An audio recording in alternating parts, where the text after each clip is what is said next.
Hello, I'm Greg Euland, Marketing Director at Reynolds & Reynolds, and this is Connected, the podcast with best practices and ideas to help navigate what is happening in the automotive retail industry and the world today.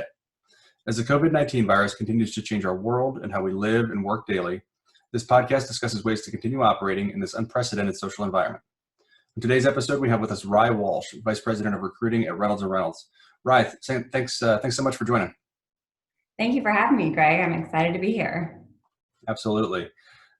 Rye, this week we're starting to look forward to kind of what's next as states are making plans to come out of this and open up the economy a little bit. Looking back over April, there were a lot of stores that needed to cut employees to stay afloat. But as we look forward into May and really beyond, they're going to need to start bringing people back.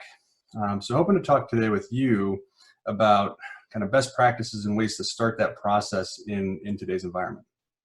Absolutely. I think one of the things that I would really focus on right now as a business owner is not rushing into it. Don't rush back to bring all of those employees back right away. 2019 actually had dealerships hiring more employees per store than ever before.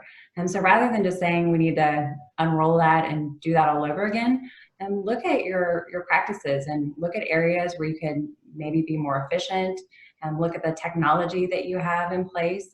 I know Reynolds and probably other software as well is out there to make your life easier and more efficient. So look at how you can use those tools better. Within our own department as well, with our associates working from home, we had processes that we were changing and improving just because we had to. For example, we've gone completely paperless for our applicant paperwork, which seems pretty straightforward, but that's something that we're definitely going to carry over when we get back into the office. So rather than just saying we have to keep doing things the way we did it before, I would really take a step back and look at how you can improve and maybe do more with fewer people. Yeah, that makes sense. And so once you've done that, and you kind of know, okay, how many people do I actually need to bring back?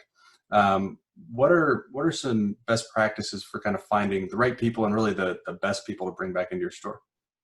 Well, it is definitely going to be a great position for a business owner to be in right now because unfortunately there are people that have lost their jobs as a result of this.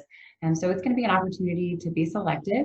And I would go back to that talent pool that you potentially had to lay off before, or the associates that are furloughed, and go back to those top performers and start there. They obviously are going to already know the job, which is going to help with the learning curve.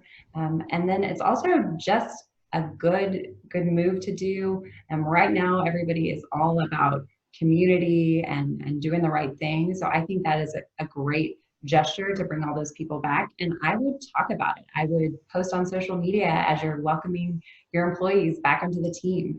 And really right now, people are wanting to rally behind everybody that's doing the right thing. So I think that would help, and not just with your employees, but also with your customer base, see what you're doing for your employees. Yeah, that makes sense. What else? What other best practices, or I guess even other places to look, right? If your previous employees aren't available or maybe don't want to come back, what are some other places to look? Within Reynolds, we have tremendous success with referrals. It stands to reason that your employees that are doing a great job for you are probably going to also know other people or be related to other people, and that would also make a great employee. And so I recommend always tapping into that year after year. That is always our number one source of hires within Reynolds. So, Rye, as you bring on new employees, then any best practices for integrating everybody back into the store? When you're bringing people back into the store, it is definitely going to vary state by state, and in some situations even city by city. So I would recommend having one point person within your organization that keeps up on the rules and regulations, and then kind of communicates that within your employee base as far as what your policies and procedures are going to be.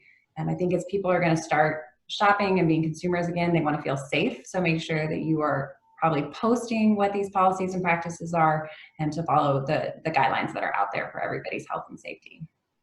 Very good. Very good. Well, Ryan, I definitely appreciate you taking a few minutes to come on and chat. It's certainly an important topic right now, and hopefully it'll be important, very, very soon for a majority of dealers. While you're here and while we have the audience, is there anything else that you would want to talk about or anything else you want to touch on? Yes, I would say right now, I cannot stress the importance of communication. Things are changing on a daily basis, schools and guidelines. So just do the best that you can to communicate every day with your existing employees or potentially the employees that you're hoping to bring back on. So just keep the lines of communication open and focus on your people. And I think in the long run, that's going to serve businesses very well. Great. Well, Rye, thanks again for coming on. I really do appreciate it. Great. Thank you, Greg. I enjoyed it. This has been Connected. Stay safe, and we'll see you on the next episode.